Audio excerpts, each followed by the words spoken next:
Shabbat Shalom, amados, aquí estamos con ustedes nuevamente conectados desde los montes del Valle de Curacaví en Chile, su servidor Osvaldo Calderón, en un nuevo Shabbat y en un nuevo tiempo también que le queremos hacer un recordatorio, una memoria.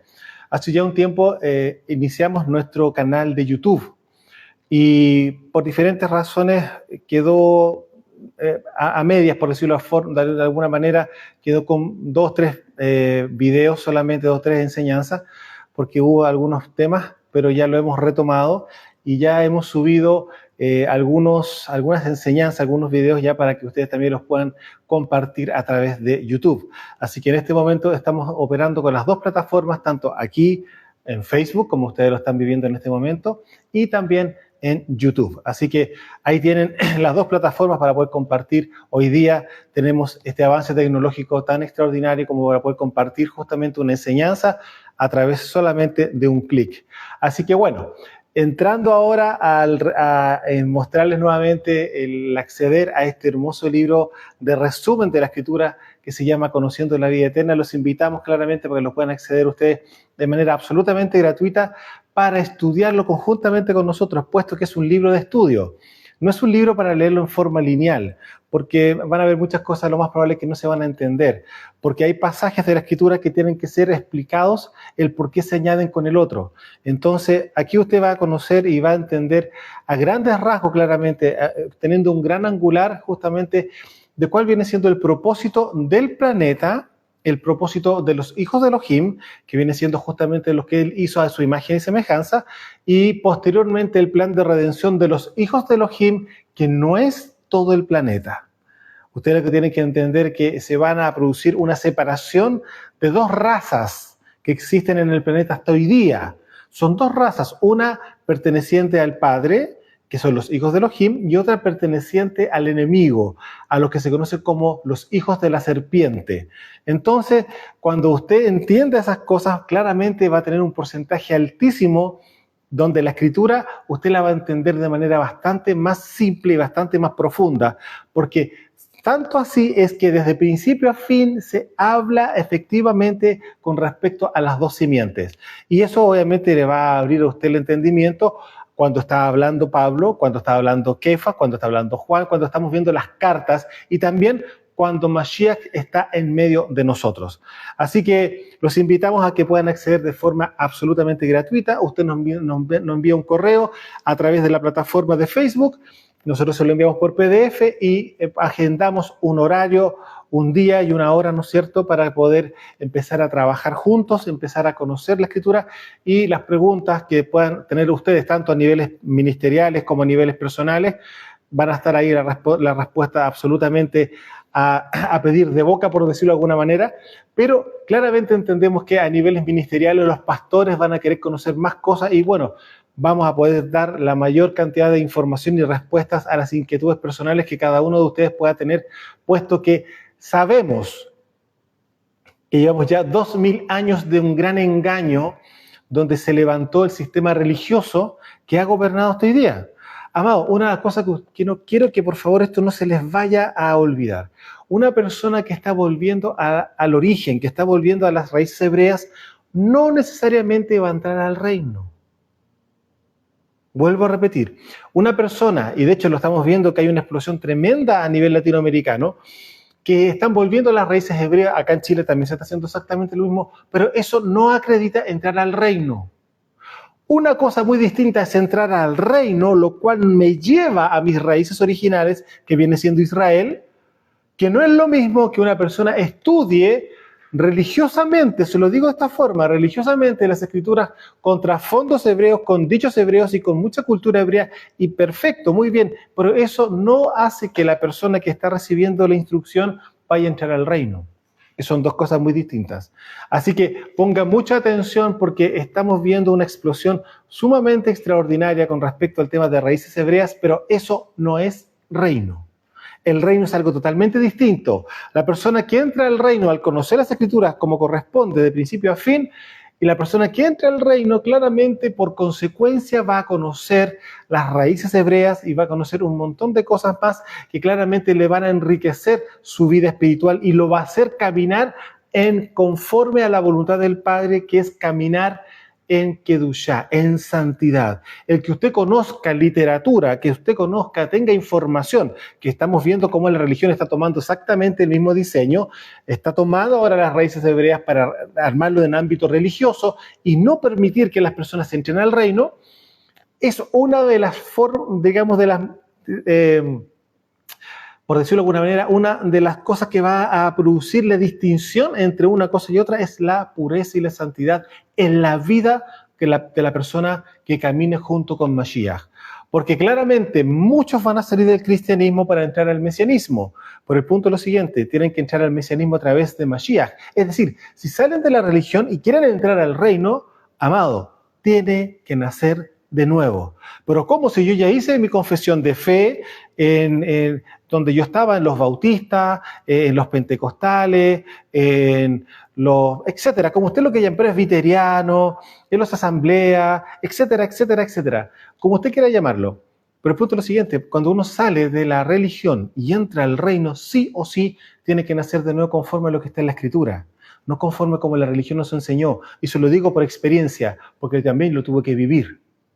Mi esposa lo tuvo que vivir. Y todas las personas que quieren entrar al reino tienen que vivir una experiencia. Y eso implica claramente un proceso de purificación. Así que, amados, bueno, no quiero entrar en otros temas, pero este resumen de la Escritura le va a abrir el gran angular y va a entender él también el por qué y cómo fue el diseño de la cruz, por qué fue la cruz, qué significa, qué simboliza literalmente la cruz, no como lo mostró la religión durante 2000 años. Esto tiene un concepto totalmente distinto. En la Escritura nos muestra algo totalmente distinto, respaldado justamente por la sabiduría que tenía Pablo o Rav Shaul en Carta de Romanos. Entonces, vamos a conocer muchas cosas y claramente, como ya se lo hemos comentado, con las palabras originales, al menos de los nombres, ¿no es cierto? Porque si no estaríamos hablando de la Escritura totalmente en hebreo, estamos hablando de los nombres en hebreo, hemos vuelto a muchas cosas para poder entender claramente con la mentalidad de Medio Oriente, justamente las Escrituras, y no con la mentalidad occidental, la cual ha regido ya por cerca de 2000 años. Estamos hablando justamente con una mentalidad greco-romana o greco-babilónica. Bien, y ahora entrando claramente a la enseñanza de este Shabbat, bueno, una de las cosas que ya hemos revisado, estuvimos viendo la reforma de la Torá, hemos visto varios temas en este tiempo, ¿no es cierto? Pero hay algo que yo creo que quizás no le hemos tomado el peso de lo importante que es con respecto a cuál habrá sido el primer, escuchen muy bien esto, el primer pecado que se cometió en los Shamaim. Es decir, el primer pecado que se manifestó en el reino de los cielos. ¿Cuál cree usted que pudo haber sido?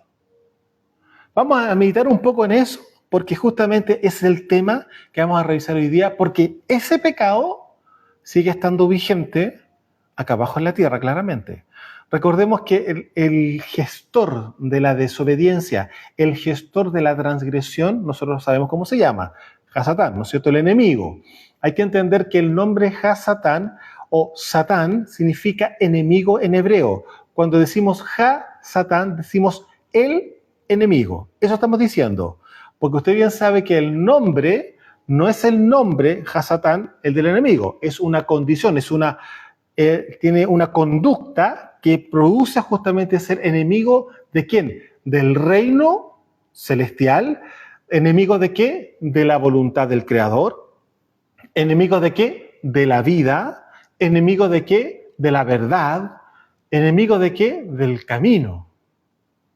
¿Se da cuenta? La palabra Hasatán abarca todo lo que está en contra justamente del reino celestial. Y eso implica justamente en contra también de la Torá encarnada, que es Mashiach, a lo que se conoce como el anti-Mashiach o el anticristo en griego, ¿no es cierto?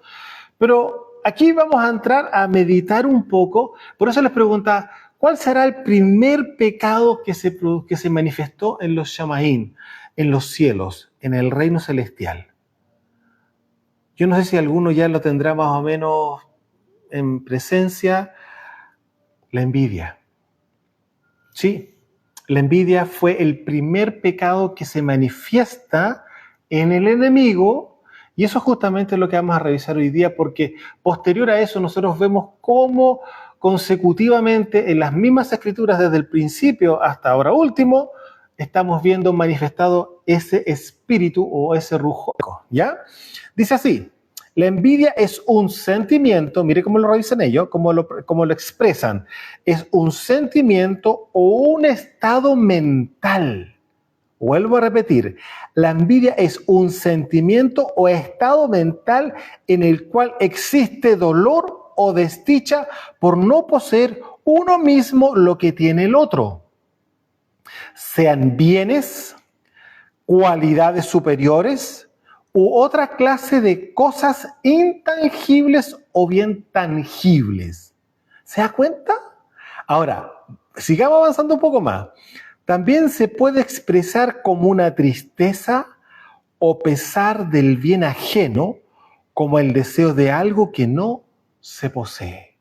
Yo no sé si usted ha visto, vamos rápido a las cosas de los niños. Cuando un niño tiene un juguete, otro tiene otro, pero de hecho, a la vista natural de los papás o de los adultos, no se ve ninguna gran diferencia, pero sin embargo, uno de esos niños quiere el juguete del otro. Pero el punto es lo siguiente, no quiere un juguete igual, que su padre le provea de un juguete igual el día de mañana, no, quiere ese mismo juguete. ¿Qué significa eso? ¿Qué está pasando dentro? Estamos hablando de una persona adulta, dentro de un niño, porque una de las cosas que nosotros tenemos que entender que el ámbito espiritual es desde el vientre, amado. A ver, yo no sé si se acuerdan de que hay un profeta que dice desde el vientre te escogí como profeta de las naciones. ¿Le suena eso? Bueno, se da cuenta que el mundo espiritual no está manifestado cuando la persona ya está desarrollada o es un varón o una mujercita. No, es desde el principio. Porque por eso estamos hablando claramente con respecto al tema de las dos simientes. Y las dos simientes es algo que viene dentro de la persona porque fue gestada para vida o bien gestado para muerte. Entonces, cuando estamos viendo que al profeta el padre se lo declara que desde el vientre, estamos viendo claramente la simiente del padre en ese útero, en esa mamá, ¿no es cierto?, que gesta a un profeta. Ahora, la pregunta, ¿quiénes son los que se salvan?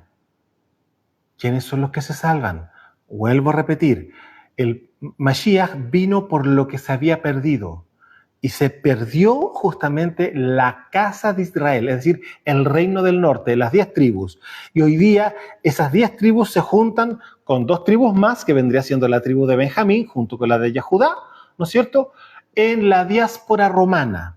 Vemos que primeramente tuvimos la diáspora, ¿no es cierto?, por causa de Asiria, Babilonia, ¿no es cierto?, tenemos a Grecia, tenemos los medo-persas, ¿no es cierto?, y finalmente tenemos la diáspora de los romanos. Y en ese instante ya no son las 10 tribus, sino que ahora se suman 2 tribus más, es decir, son 12 tribus que están en la diáspora a nivel global, pero Mashiach vino puntualmente por lo que había tenido una carta de divorcio. Estoy haciendo una memoria y repaso de muchas que ya lo que hemos enseñado durante meses, ¿no es cierto?, durante todo este tiempo.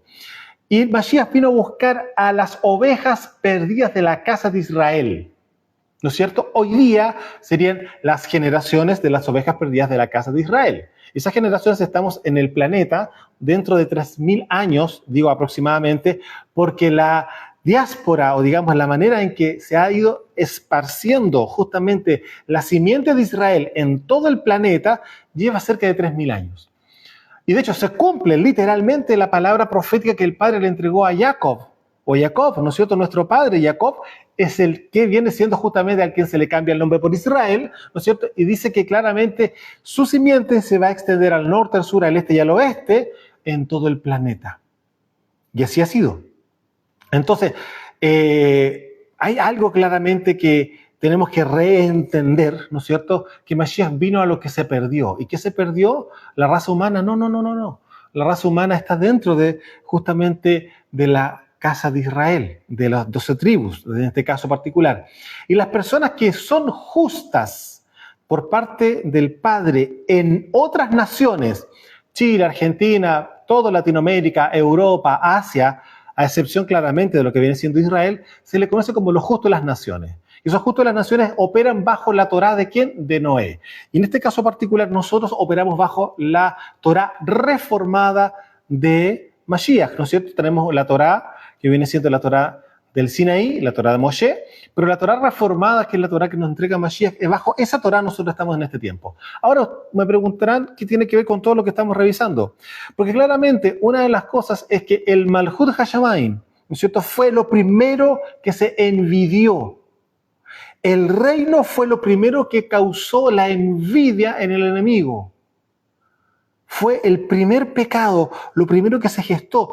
Si nosotros recordamos que más adelante quizás hagamos un estudio más en profundidad con respecto al enemigo, quizás no sé si lo podamos hacer así de esta manera o no, pero dice claramente que se halló maldad en él. Y hubo una multiplicación, una multitud de contrataciones. ¿Por qué? Porque claramente él quería armar su propio reino. Pero el punto es lo siguiente, que eso se gestó primeramente en el corazón de él. Es algo que vamos a revisar justamente hoy día para entender justamente los orígenes y las profundidades de donde nace justamente el tema de la envidia. Él también que muchas veces se puede hasta confundir con el tema de la codicia. De hecho, tanto si la codicia con la envidia van de la mano, pero la codicia tiene un nivel inferior. Escuche bien esto. Sí, la codicia tiene un nivel inferior porque el nivel superior lo tiene justamente la envidia porque abarca lo invisible y lo visible. Sin embargo, la codicia opera mucho más orientado al ámbito natural, al ámbito de las cosas. Y de hecho, lo vamos a revisar rápidamente en Éxodo capítulo 20, los 10 mandamientos. ¿No se les suena? Éxodo capítulo 20, los 10 mandamientos. Y en el último mandamiento, en el verso 17, dice así: no codiciarás la casa de tu prójimo, no codiciarás la mujer de tu prójimo, ni su siervo, ni su criada, ni su buey, ni su asno, ni cosa alguna de tu prójimo. Aquí estamos hablando, no dice no vas a envidiar, dice no vas a codiciar. Y aquí nos está mostrando que son cosas naturales. De partida, lo primero que la persona ve es la casa, luego ve la esposa, luego ve a los sirvientes que están en la casa, luego ve los vehículos. En este caso vendrían siendo en esa época el buey, el asno, ¿no es cierto? Cualquier cosa que tu prójimo tenga, no tienes por qué codiciarla, porque la codicia es querer tener exactamente eso mismo, no algo. No, a ver, si estamos viendo un vehículo, no es querer comprar uno igual o querer tener uno igual, no, querer tener ese vehículo. Esa camioneta nueva que él compró, es esa la que yo quiero. No, él no quiere ir a comprar uno igual al concesionario, no, quiere esa misma. Eso es codicia, querer tener eso mismo. No comprarse un igual, no, qué buena idea, uy, qué linda, voy a comprarme un igual. No. Quiere quiere despojarlo del bien que tiene.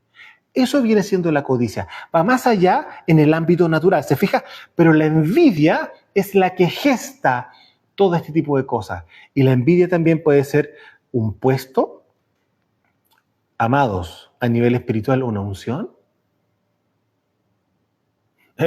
Bueno, aquí habla con respecto a la mujer del prójimo, por aquí esto es transversal. También pueden codiciarle el esposo o el pastor. ¿Se acuerdan que eso lo vimos un tiempo atrás? Cuando estábamos viendo del pecado a través de los ojos. Bueno, entonces, aquí estamos viendo que tanto la codicia como la envidia están dentro del mismo sistema, pero la envidia es la que gestiona y la que genera todo este tipo de cosas porque está en el corazón. Amado, está en el corazón. Y aquí vamos a irnos a Isaías capítulo 14 para ver los orígenes con respecto al tema de la envidia, lo cual justamente se gestó, por eso estoy hablando que es el primer pecado que se manifiesta, se gesta en los Shamaim. Isaías capítulo 14 del verso 4 en adelante vamos a leer. Y dice así: ¿cómo paró el opresor? ¿Cómo acabó la ciudad codiciosa de oro? Mire las palabras que se están ocupando. Usted bien sabe que el enemigo es un opresor, ¿no es cierto? Bueno, aquí estamos hablando exactamente lo mismo, pero usted va a leer lo más probable en el título de Reina Valera, que esto viene con respecto al tema de Babilonia. Bueno, para que se dé cuenta cómo Grecia y Babilonia de alguna manera siguen estando vigentes en el ámbito espiritual de las tinieblas. Ya, aquí vuelvo a repetir, en el verso 4 de Isaías capítulo 14 dice cómo el opresor cómo acabó la ciudad codiciosa de oro. Quebrantó Yahweh el báculo de los impíos, el cetro de los señores, el que hería a los pueblos con furor, con llaga permanente, el que se enseñoreaba de las naciones con ira y las perseguía con crueldad. Toda la tierra está en reposo y en shalom. Se cantaron alabanzas. Yo no sé qué les suena a esto. ¿Sabes qué les suena a esto? El verso 7 que estoy leyendo acá. Toda la tierra está en reposo y en shalom. Se cantaron alabanzas. ¿Les suena esto al milenio? ¿Qué es lo que nosotros sabemos que viene? De hecho, hoy estamos en un Shabbat. Y la palabra Shabbat, ¿cómo se dice? Reposo. ¿No es cierto? Día de reposo, Shabbat. Y sabemos que el Shabbat Hagadol, el gran Shabbat, ¿no es cierto? El gran día de reposo corresponde al milenio. Y miren lo que dice acá. Toda la tierra está en reposo y en shalom. Toda la tierra está en Shabbat y en shalom. ¿Por qué? Porque ya fue sacado el opresor, lo desarraigaron. Para que vayamos entendiendo que aquí está todo escrito. Aún los cipreses se regocijaban a causa de ti y los cedros del Líbano diciendo, desde que tú pereciste, hablando del enemigo, no ha subido cortador contra nosotros. El Sheol abajo se espantó de ti, despertó muertos que en tu venida saliesen a recibirte. Hizo levantar de su silla a todos los príncipes de la tierra y a todos los reyes de las naciones. Todos ellos darán voces y te dirán, tú también te debilitaste como nosotros y llegaste a ser como nosotros. Descendió al Sheol tu soberbia y el sonido de tus arpas, gusanos serán tu cama y gusanos te cubrirán. Aquí verso 12, este es el pasaje que yo creo que muchos ya conocen, pero que estoy haciendo la introducción para llegar a esto. Dice, ¿cómo caíste del cielo, oh lucero? Algunas traducciones dicen Lucifer. Hijo de la mañana, otras traducciones dicen hijo de la aurora. Cortado fuiste por tierra, tú que debilitabas a las naciones. Tú que decías en tu corazón, y aquí estamos entrando ya en el terreno, subiré al cielo en lo alto, por encima de las estrellas de Elohim levantaré mi trono. Y en el monte de la asamblea me sentaré a los lados del norte. Sobre las alturas de las nubes subiré y seré semejante al Altísimo. ¿Se da cuenta que aquí ya estamos viendo dónde se gestó la envidia, el querer ser algo? ¿Qué es lo que estábamos recién leyendo? Justamente es querer desear algo que otro posee. No es tener algo igual, no, querer eso. Despojarlo de eso y colocarle a la persona a obtenerlo. Ahora mire, sigamos verso 15. Mas tú derribado eres hasta el Sheol, a los lados del abismo, es decir, hasta los cimientos de la tierra. Se inclinarán hacia ti los que te vean, te contemplarán diciendo, es este aquel varón, es este aquel varón que hacía temblar la tierra, que trastornaba los reinos, que puso el mundo como un desierto, que asoló sus ciudades, que a sus presos nunca abrió la cárcel. Todos los reyes de las naciones, todos ellos yacen con honra cada uno en su morada. Pero tú echado eres de tu sepulcro como vástago abominable, como vestido de muertos o vestido de cadáveres, pasados por espada, que descendieron al fondo de la sepultura como cuerpo muerto hollado.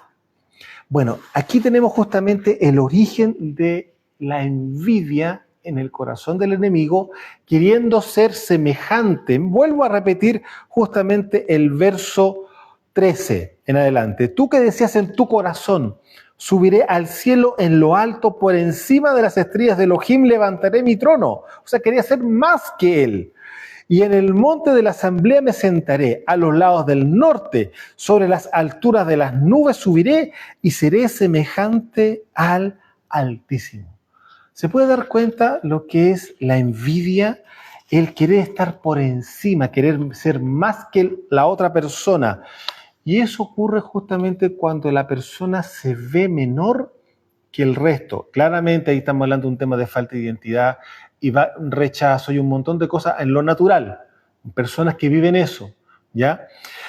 Pero aquí vamos a ir dándonos cuenta que este espíritu de las tinieblas está hasta hoy día, claramente, y usted bien lo sabe, y lo más probable es que en este momento está meditando en algunas situaciones personales que ya ha vivido quizás con familiares, con algunos quizás hermanos de la congregación, etc.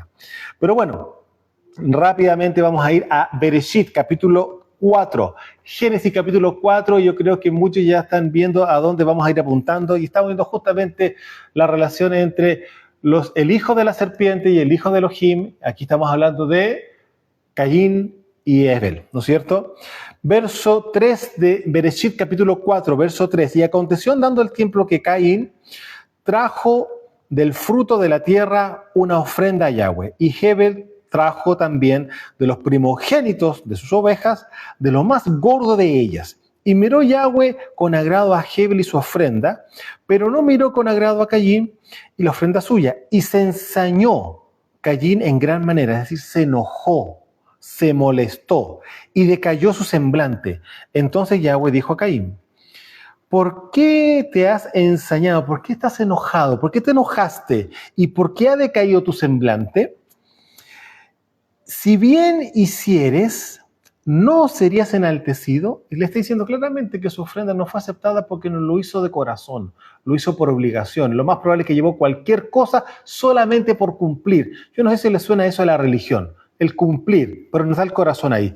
De hecho, tanto así en Isaías lo dice, y luego Mosías lo dice claramente: este pueblo de labios me honra, pero su corazón está lejos de mí.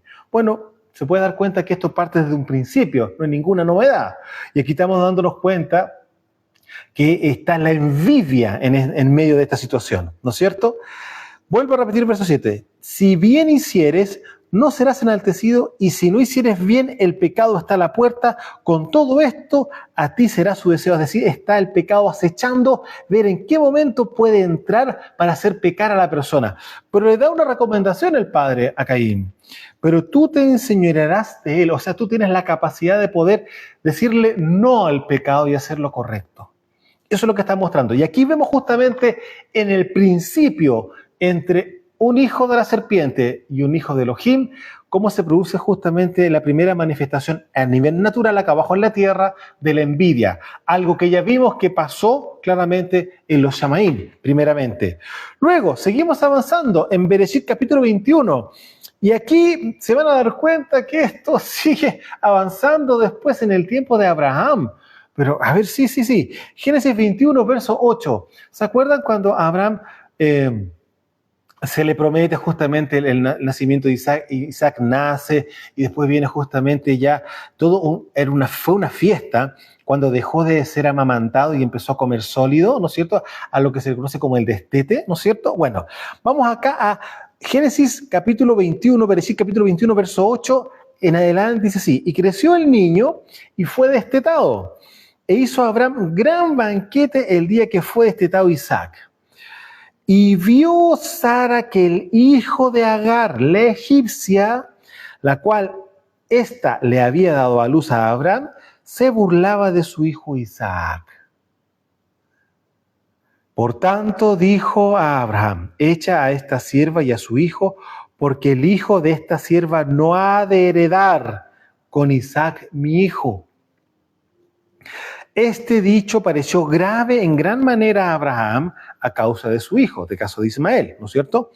Entonces Elohim le habló, verso 12, y el padre le dice a Abraham: no te parezca grave a causa del muchacho y de tu sierva. En todo lo que te dijere Sara, oye su voz, porque en Isaac te será llamada descendencia. Es decir, no te hagas problema por Ismael. Haz lo que te acaba de decir Sara, porque no es con Ismael donde yo voy a seguir justamente lo que tengo planeado, los planes eternos. Es con Isaac, es con tu hijo, con tu esposa, no con la esclava. Entonces vemos aquí que claramente Sara había visto ya ciertas actitudes de parte de Ismael en contra de su hijo Isaac. Entonces la pregunta será: ¿habrá habido envidia? Porque claramente ahora toda la atención estaba puesta en Isaac, y bien él sabía, porque a esa altura A esos años, ¿qué edad cree usted que tenía Ismael? Ismael estaba rondando cerca de los 15 años, es que no tenía un poco más. Y el punto es lo siguiente, un muchacho, a lo cual ya en esa época era un hombrecito, por decirlo de alguna manera, ¿acaso no entendía que lo que era el dinero, lo que eran las posesiones, lo que su padre Abraham, ¿no es cierto?, tenía, siervos, siervas, una cantidad impresionante de pastores, era un hombre muy, muy, muy adinerado? Entonces la pregunta es la siguiente, cuando se encuentra Ismael que aparece finalmente, nace un hijo de la esposa real de su padre Abraham, ¿qué cree usted que habrá pensado él? Bueno, parece que aquí hay cosas que no van a andar como él pensaba y como su mujer, como su madre Agar quizás le habló en su momento. Ahora recuerda una cosa, el padre le dijo a Abraham, a ti te será entregada toda esta tierra, ¿no es cierto?, a ti y a tu descendencia. La pregunta es la siguiente, ¿usted cree que no habrá cometido el error a Abraham de haber tomado a Ismael y haberlo puesto en alguno de los montes del sector en ese momento y haberle mostrado toda la tierra y haber dicho, esta tierra el Señor me la entregó a mí y a mi descendencia? ¿Y qué cree usted que creyó justamente Ismael? Que claramente todo ese territorio, toda esa tierra iba a ser para él también. ¿Acaso no le suena eso, entendiendo hoy día que Ismael viene siendo el padre del Islam, ¿no es cierto?, que tenemos hoy día el tremendo problema en Israel, allá, con Hamás, que son justamente simiente, descendencia de Ismael. Bueno, aquí ya estamos viendo en este segundo pasaje, ¿no es cierto?, con respecto a lo que viene siendo la envidia, es del principio, en situaciones bastante particulares y bastante conscientes. Ahora, acá vamos a ver qué es lo que pasó después con la descendencia de Isaac, o sea, con Jacob y con Esaú. Yo creo que ya también están viendo lo mismo, exactamente.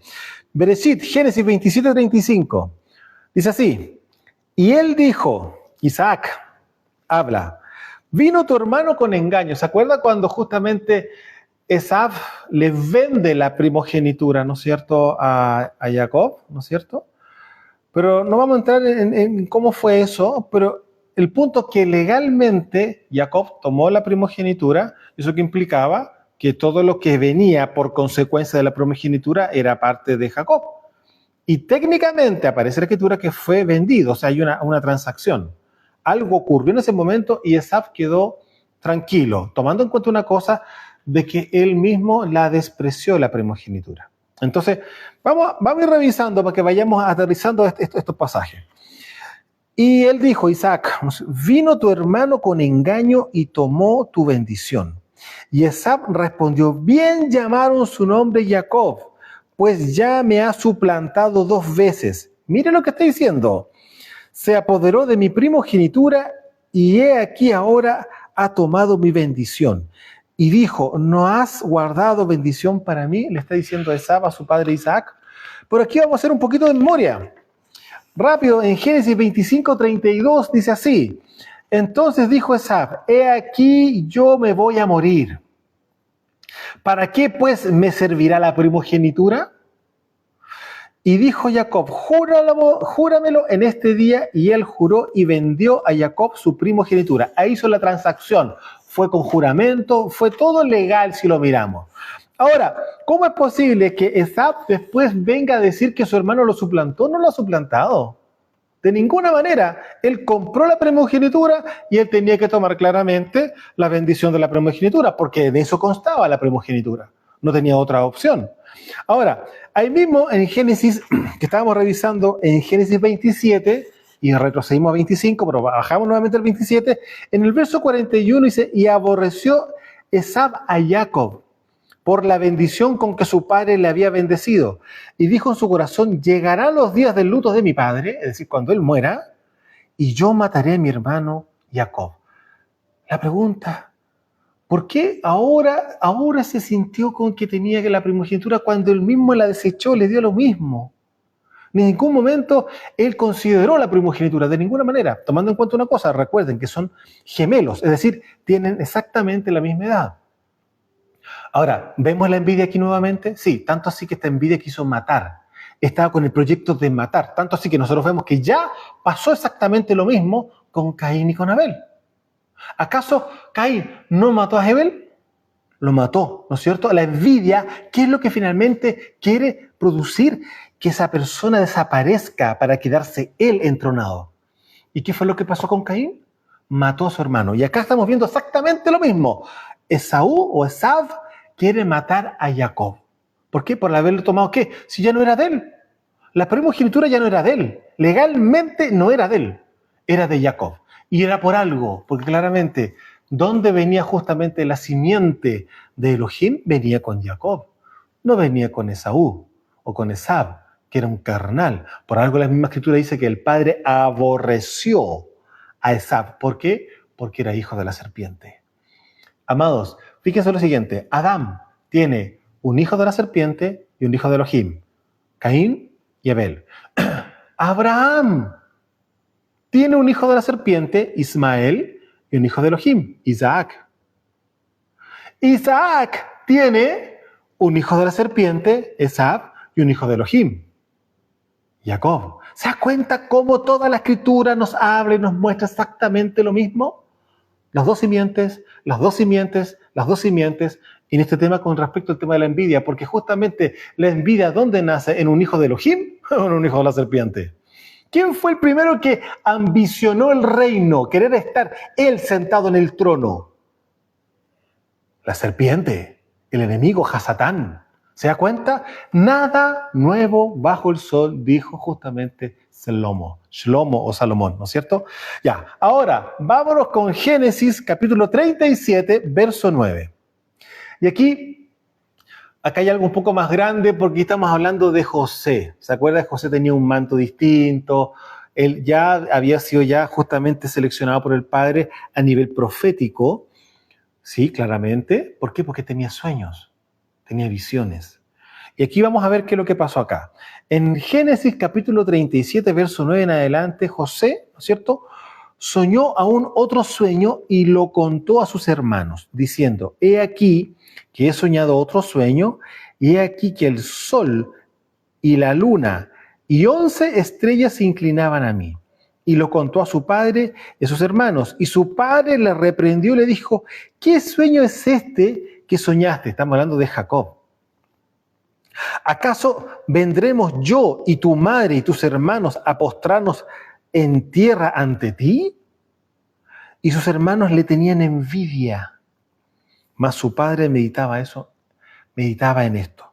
Ahora, ¿usted cree que Jacob, que también tuvo justamente un encuentro personal con el Padre, y que él también vio, escuchó, etcétera, no vería que hay algo especial en su hijo José, tomando en cuenta que José era su primer hijo con la esposa que él eligió, es decir, con Raquel? Porque recordemos que tenemos a su hermana mayor, que en el fondo es Lea, porque hay una cosa, no sé si ustedes saben, eran gemelas. Sí, eran gemelas, usted lo puede ver en el libro de Jacer, eran gemelas. Lea y Raquel eran gemelas. Y resulta que la mayor, en este caso particular, lo mismo que le había pasado a Jacob, su hermano mayor, que en el fondo nacieron los dos al mismo tiempo, pero el que nació primero fue Esav, ¿no es cierto? Y él era el segundo. Y en este caso, Lea nació primero y luego nació Raquel, pero eran gemelas. Entonces resulta que aquí nosotros vemos claramente de que la esposa que él eligió, Jacob, ¿no es cierto?, fue a Raquel. Entonces resulta que la esposa que él eligió, que fue Raquel, no la que le vendieron o lo engañaron a él, ¿no es cierto?, con el caso con Lea, era Raquel. Entonces obviamente su corazón, obviamente en el caso de José era distinto, era imposible que no fuera diferente, porque era el hijo que tuvo con su esposa, con la cual él eligió porque él quiso una, no quería dos, ni tres, ni cuatro. Finalmente tiene cuatro, tiene dos esposas y dos concubinas. Pero se da cuenta, acá en este caso particular nosotros vemos justamente que los que no son hijos, no son hermanos biológicos, ¿no es cierto?, por parte de madre, le tenían celos, le tenían envidia justamente a José, porque claramente era inevitable que Israel o Jacob, ¿no es cierto?, tuviera ojos distintos para con José, tomando en cuenta que en él, curiosamente, había algo distinto, totalmente diferente. Y aquí está el tema de los sueños. O sea, el rasgo profético estaba manifestándose en él. Y bueno, lamentablemente sus demás hermanos le tuvieron envidia y aquí lo dice literalmente la Escritura. Ahora, vamos a seguir avanzando en las Escrituras. Vámonos a Job, capítulo 5, verso 2. Mire cómo se juntan dos cosas que hemos conversado del principio. Dice así, Job, capítulo 5, verso 2.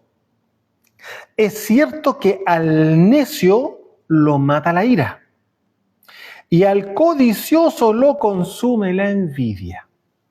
Mire, vuelvo a repetir, Job capítulo 5, verso 2. Es cierto que al necio lo mata la ira y al codicioso lo consume la envidia. Fíjese, la envidia está detrás, porque es la que gobierna. Es la que gobierna, ¿ve? Y al codicioso lo consume la envidia. Y eso ya lo vimos justamente en Éxodo capítulo 20, en el verso 17, con respecto al tema de la codicia de los bienes del prójimo, ¿no es cierto? Salmo 73, verso 1, es un salmo de Asaf. Y mire lo que dice Asaf en el Salmo 73, verso 1. Ciertamente es bueno Yahweh para con Israel, para con los limpios de corazón. En cuanto a mí, casi se deslizaron mis pies, por poco resbalaron mis pasos. ¿De qué está hablando Asaf aquí? Porque tuve envidia de los arrogantes, viendo la prosperidad de los impíos. Mire, él está haciendo una declaración, una confesión. Por poco, casi me resbalo de caminar de forma recta, de caminar de forma kadosh, de caminar en forma justa. Casi me resbalo, dice acá.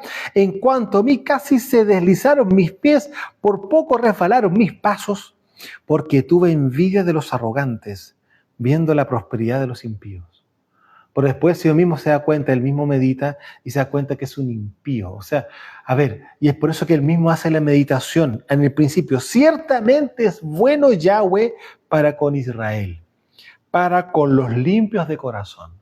Es decir, el Padre sí va a estar respaldando, bendiciendo, aumentando, haciendo crecer, ¿no es cierto? ¿A quiénes? Los que tienen el corazón limpio, los que no han puesto su confianza en las finanzas, aquellos que no han puesto justamente su corazón en las cosas terrenales, sino que ponen su corazón en las cosas celestiales. Por eso el Padre añade y añade y añade. ¿Por qué? Porque ve que ese corazón no se va a torcer justamente al Dios del dinero, en este caso particular, que nosotros ya sabemos cómo se llama, que es Mamón. Y lo dijo justamente nuestro rey, ¿no es cierto? Nadie puede servir a dos señores, a las riquezas y al Padre, ¿no es cierto? Bien, ahora, Proverbios, capítulo 14, verso 30, dice así: el corazón apacible es vida de la carne. Proverbios 14, 30. El corazón apacible es vida de la carne, mas la envidia es carcoma de los huesos. ¿Usted sabía eso? Vuelvo a repetir. El corazón apacible es vida de la carne, el corazón que está en Shalom. Es vida para el cuerpo. Pero la envidia es carcoma de los huesos. Es decir, problemas a niveles de hueso. Cabe la posibilidad que haya un espíritu de envidia en esa persona y es por eso que tienen problemas en los huesos. Y no lo digo yo, no soy médico, lo dice la Escritura. ¿Ya? Proverbios 14, 30. El corazón apacible es vida de la carne, mas la envidia es carcoma de los huesos. Proverbios 23, 17.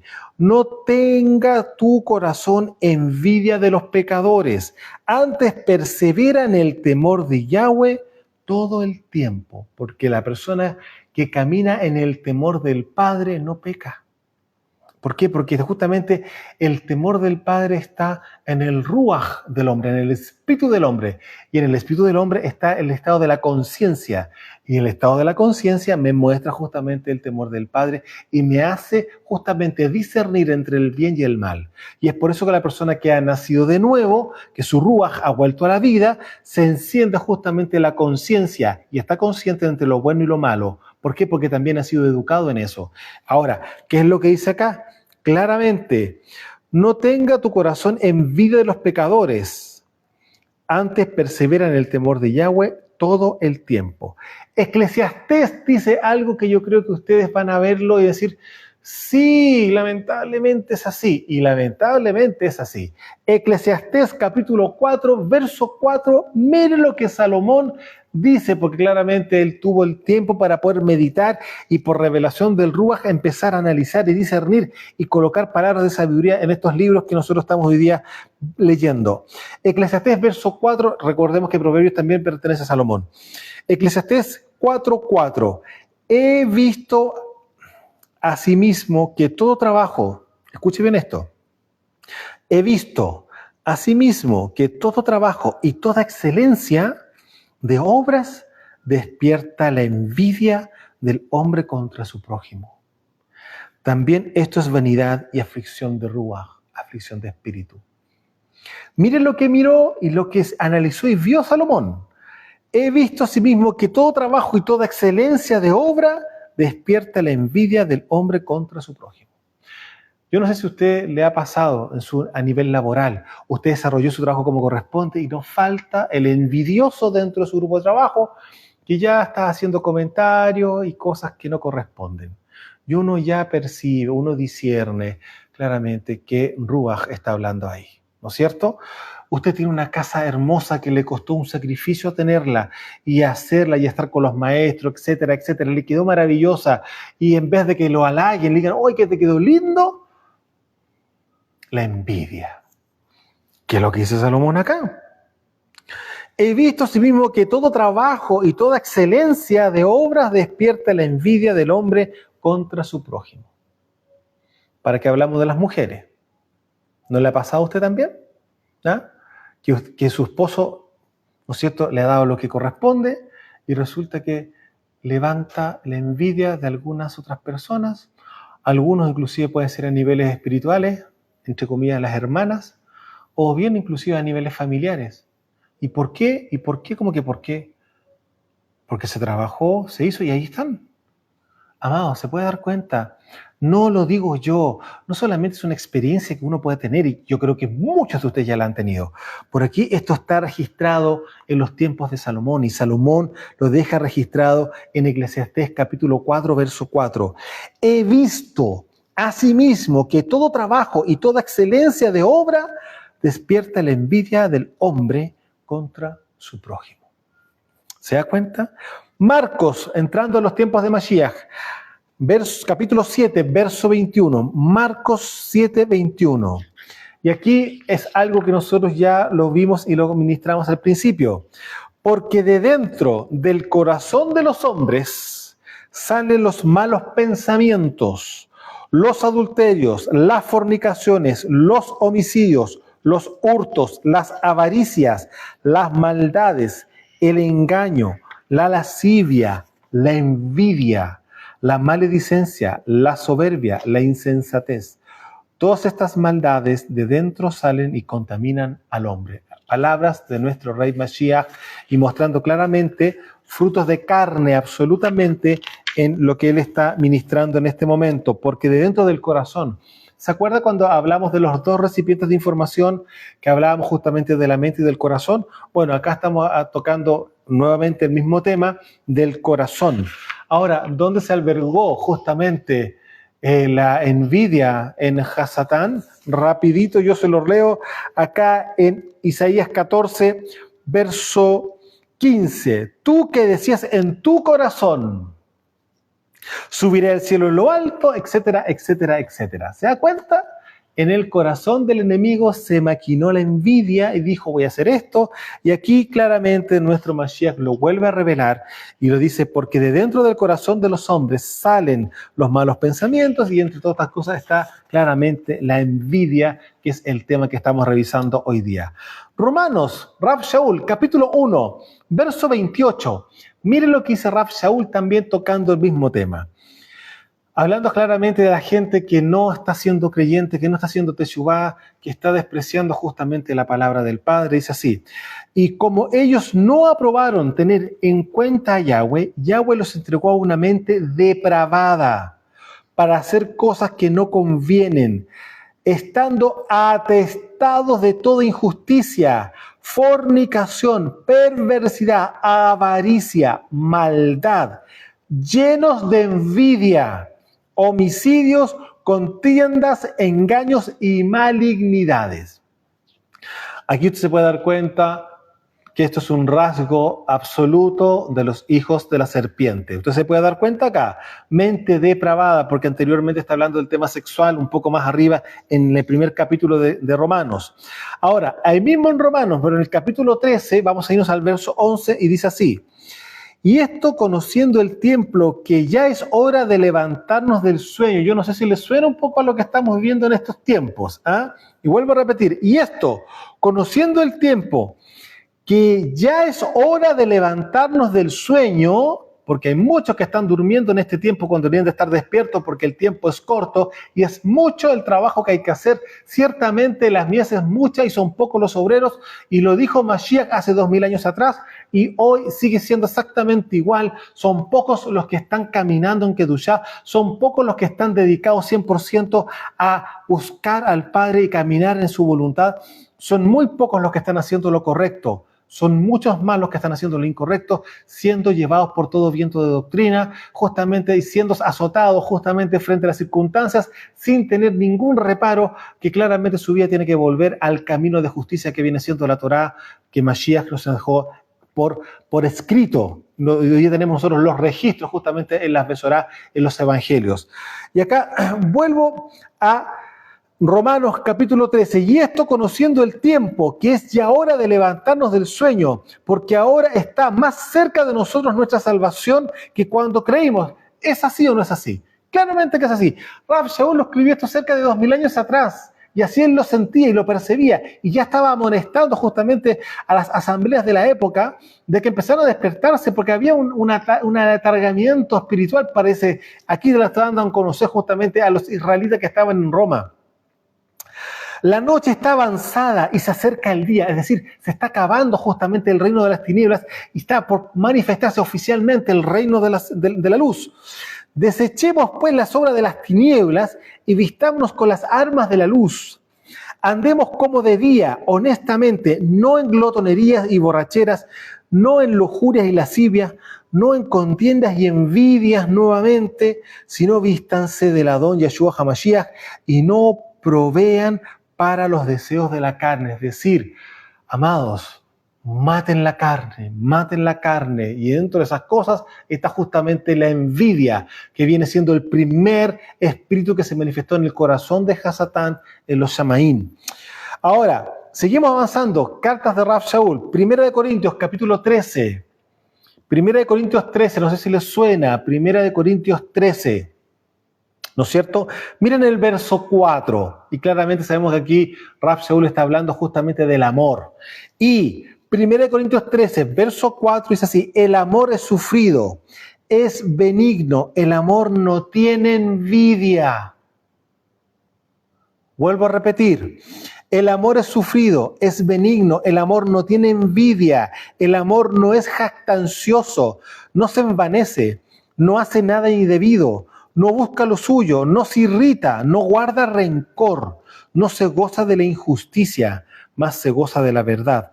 Todo lo sufre, todo lo cree, ahí está la emuná, todo lo espera, todo lo soporta. ¿Se da cuenta? Una persona que camina en el ruaj, una persona que camina en amor, porque claramente es la esencia del Padre, porque el Padre es amor, imposible que haya envidia. Imposible. ¿Por qué? Porque si yo estoy en Mashiach, estoy en el Padre, lo tengo absolutamente todo. Y no anhelo ni deseo quitarle a alguien algo para tenerlo yo. ¿Por qué? Porque en Él lo tengo absolutamente todo. Y no son las cosas materiales, amados, lo que uno anda buscando en estos tiempos. Está buscando justamente calificar para la vida eterna, porque el tiempo claramente es corto. Y lo que se viene por delante, para los que están débiles en la fe, para los inmaduros o los carnales, claramente le va a ser un tiempo terrible, terrible, terrible. ¿Por qué? Porque el tiempo que se viene justamente va a ser sobrellevado y sobrepasado justamente por los hijos de Elohim que están en madurez, porque lo que se viene es terriblemente grave a nivel global. Y resulta que los hijos de Elohim, que están cimentados en la roca, que eso ya lo hemos visto, donde su vida fue construida justamente en la roca, que es Mashiach, y en la Torah viviente, que es Él, Claramente lo que se viene por delante va a ser mucho más liviano de poder sobrellevarlo. ¿Por qué? Porque el mundo espiritual y las maravillas y los milagros y los prodigios se los van a seguir. Y claramente, sí, marca de la bestia, se vienen todas esas cosas. Le preguntan, ¿de qué sirve tener los cientos de miles de millones en la cuenta si usted no va a poder comprar ni vender a no ser que tenga la marca? ¿Cómo lo va a hacer? O sea, se va a marcar. Usted si se llega a marcar claramente, usted nunca fue. La persona que se marque ese día y se haga llamar hermano, nunca fue, era hijo de la serpiente, así de simple. ¿Qué fue lo que dijo Mashiach? El que ese día, el que pierda su vida, la ganará, mas el que la gane, la perderá.